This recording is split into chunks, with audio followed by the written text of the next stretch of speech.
ओम साईराम जय साईराम। आज साई सन्देश रे बाबा कहते कि मोर प्रिय संतान तुम बाबा तुमको चारिपटे घेरिकी रही। तुम्हें कहीं चिंता करुच तुमर कहीं नाहंती बोली तुम्हें के भांगी पड़बनी संतान। मु केबे तुमको भांगी जीवाकू देविनी। मु सबुबेले तुम सहित अच्छी। आ मु एटा भी जानी तुम्हें बहुत भल मनीष। तुम्हें जहाँ भी करिच अन्यर मंगल पाई करिच। निज कथा केबे भी चिंता करुन। किंतु तमें गोटे कथा भाव जहाँ सब होउची सब भल पाई होउची।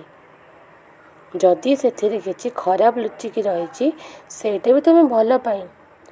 किछि भल दिन देखा हेले खराब समय को सामना करने को पड़ी थाए। यही छोट छोट कथा को सब बड़े मन में रखि संतान। बाबा को केबे दोष देवनी। जीवन में जिते झड़ सृष्टि हेब केते सुख आसब से केबे भी हड़बड़ हेबनी संतान। सुख जिते आसब एते खुशी भी हेबनी।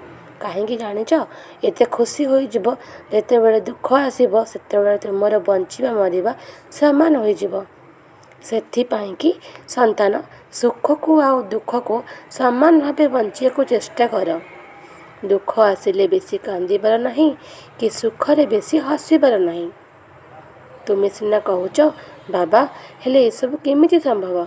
हाँ संतान यही सब मो साई सच्चित्र द्वारा संभव होता है। तुम्हें मोर साई सच्चित्र को ध्यानपूर्वक पढ़। सबुबेले गोटे गोटे अध्याय धैर्यर सहकारे श्रद्धार सहित ये तीनोटी जिनस तुमर बहुत आवश्यक।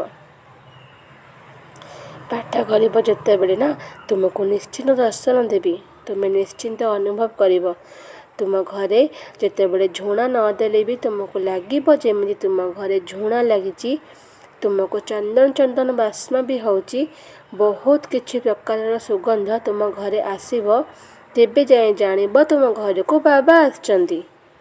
संतान जमा भी मन दुख करनी। केही कहि पारिबेनी कि कहा जीवन में सुख नहीं कि दुख नहीं। समस्त जीवन में सुख अच्छी और दुख भी अच्छी। जी ईश्वर को ऊपर भरोसा रखिकी धैर्य सहित सब कष्ट को सही जाइछि सी सुखर दिन को देखि पारिछि। सबुबेले मोर ये कथा को ध्यान रखिब संतान। मु तुमको कहूनी मो पाखक बहुत सारा फूल विभिन्न प्रकार खाइबा नहीं कि आस। जो माने कष्ट आ असुविधा अच्छी से माने को खाइबा दियो। जहाँ तुम्हें मो पाई आनिच से मनीष को दे दियो। से मु बहुत खुशी हेबी।